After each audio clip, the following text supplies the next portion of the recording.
नमस्कार ज्ञानी मंडली। भगवत गीतार प्रथम एवं द्वितीय श्लोक आम जानिले जे धृतराष्ट्र युद्ध क्षेत्र में घटुवा प्रतिटी घटनावली को जानिबा को इच्छा प्रकाश करिसेंति एवं संजय तांको इच्छा को सम्मान दे युद्ध क्षेत्र में घटुवा प्रत्येक घटनावली को अति प्रांजल भाव तांको निकट में उपस्थापना करुछंती। तबे ज्ञानी मंडली आसंतु जानिमा एहा परर श्लोकटी को। पशैतं पाण्डुपुत्रमाचार्य महितं च मम व्यूढ़ं द्रुपदपुत्रेण तव शिष्येण धीमता।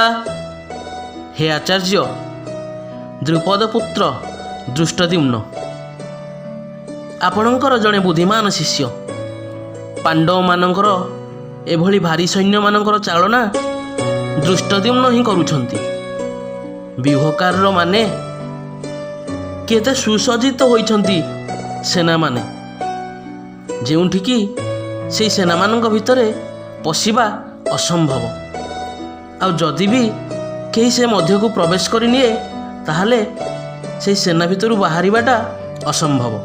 ज्ञानी मंडली जेतेबेले आमे शत्रु किंबा समस्या को देखू ताहा हमको बहुत बड़ और शक्तिशाली देखा जाए एवं मनरे शंका थाए आउ भय मध्य रही थाए कि जदि किछि भी योजना करी आमे ता भीतर को प्रवेश करूँ ताहले कौन हबो, कौन आमे बाहर को आसी परिबा, कौन आमे जीति परिबा।